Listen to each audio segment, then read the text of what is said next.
Today in this video, we're gonna go down horror physical media memory lane. Let's get into it. Hey everyone, welcome back to the channel. Hope you're all doing well out there. Today we're gonna take a trip down horror physical media memory lane. But before we take that trip down memory lane, do me a favor, like, comment, and subscribe. Join me here, I would appreciate that.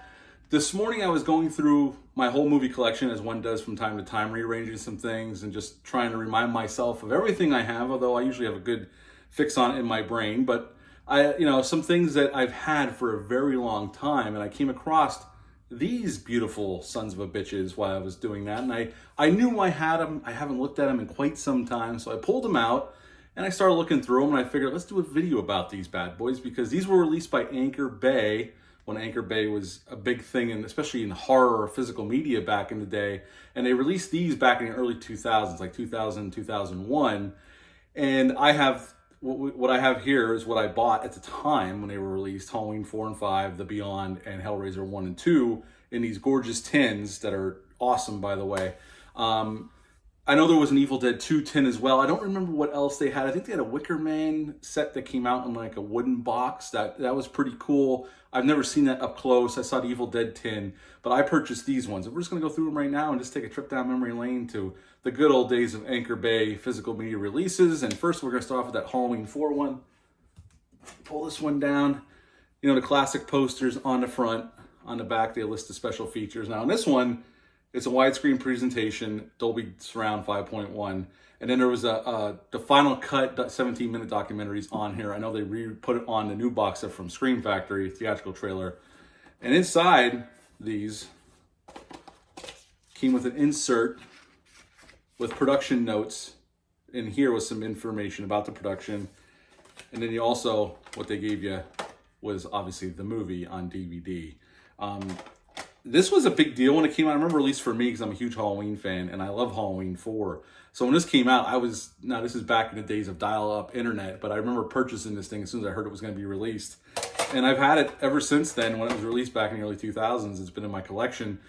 I knew I had it, like I said. I was going through my movies and I stumbled upon these, and I figured I'd pull them out. I uploaded a few pictures to Twitter and Instagram. You can follow me there, just search my name, and on my Discord. But yeah, these things are cool, and I forgot how badass they are. If any of you have any of these out there, leave a comment down below, let me know. Next up is Halloween 5, Revenge of Michael Myers. Just like 4, poster art is on the cover, on these nice tins on the back. Special features, widescreen presentation, full screen presentation. Who the hell wants to watch that? Theatrical trailer, introduction by Daniel Harris and Ellie Cornell. Inside Halloween 5 documentary. And it shows the cut scene with Dr. Death in that documentary. I remember that because I remember when the 4K just came out from Scream Factory, they made a big deal about that cut scene from the beginning of the film with the original hermit that finds Michael Myers, the younger guy that they call Dr. Death. That's actually in this documentary. I remember, I'm like, I have that somewhere, and sure enough, right here it is. This one's similar to that one, open it up. Although this one comes with a book of pictures in this one. And there's some cool pictures in here from behind the scenes. And there's one from a cut scene that we've heard about that we've never actually seen. When the Man in Black lays siege to the police station to break Michael out towards the end of the film, they said they shot more footage, and we've never seen it. And they shot more footage of when Michael attacked the orphanage as well, or the clinic. And we never saw that footage because it was a big action scene. But let me find the picture and I'll show it to you here. Oh, right here. You can see Meeker getting shot right here, up here by my fingers. You can see the bullet wounds and all that. We've never seen any of that footage. I assume it exists. Maybe one day somebody will find it and put it on a release. But yeah, this is a cool book of behind the scenes photos. And then they gave a mini poster, and then with the chapters on the disc. And then obviously there got to be a movie in here, right? Or you'd be a little pissed off. But yeah, the disc, and with the similar art that we've seen all these years. But yeah, that picture book really does set this one a little bit above the Halloween 4 one. And that cut scene was on here. I remember that was a big deal even back then when it was released. But yeah, Halloween 5, Revenge of Michael Myers, baby. We're going to go to Hellraiser next. Hellraiser 10 with the cover art from the original movie, which I love that cover art. It's badass. On the back, the special features. This contains Hellraiser 1 and 2. And then THX, certified Widescreen, full screen, who the hell wants that? Audio commentary with Clive Barker, Ashley Lawrence, and Peter Atkins. Featurette, Resurrection, produced by Clive Barker, theatrical trailer, blah, blah, blah. And the second one has commentary by Tony Randall, the director of Part 2, Ashley Lawrence, and Peter Atkins, who wrote the script. And there's a featurette on here, Lost in the Labyrinth by Clive Barker, theatrical trailers, all that kind of fun stuff. Open this bad boy up. This one also, like Halloween 5, has a cool picture book in here with a bunch of different behind-the-scenes photos and some quotes in here as well. There's Frank. And then there's mini posters for 1 and 2, and then the discs in there.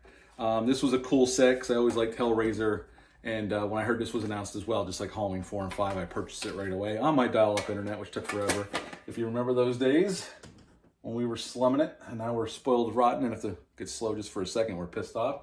Then the last one I have is The Beyond. Obviously, poster cover art right there. There's lobby cards in here I've never opened. They're still sealed into plastic. Hoping one day they'll be worth something. Now, those people, I did see people are selling these on eBay for like $100 or something. Here, there's some notes on The Beyond, the different released posters and whatnot, and some quotes as well. It's a cool picture book, just like in Hellraiser and Halloween 5. And then obviously the disc is in here as well. Yeah, I pulled this out. I was looking through them. I had a smile on my face, brought back memories. I remember I used to have this big cabinet in our old house when we lived in Tamaqua, Pennsylvania. I had these on display, as one would if you're a horror movie junkie. And yeah, I used to watch the crap out of these, and I've kept them all these years, and I'll never get rid of these because I just like these too much. They're badass, and I've always enjoyed having them in my collection, and along with some other stuff. When we moved down here from Massachusetts, I got rid of a bunch of stuff, but those are ones I would never sell. Trip down horror physical media memory lane with the Anchor Bay tins that were so big in the early 2000s. They were limited editions. Again, you could buy them if you would want these. I saw them on Amazon selling them through third parties, and then on eBay, there's people selling them. And I saw the price ranges anywhere from $50 up to $200. So if you are interested in collecting these, you can get your hands on them. But yeah, it was a cool thing Anchor Bay did back in the day. Very unique.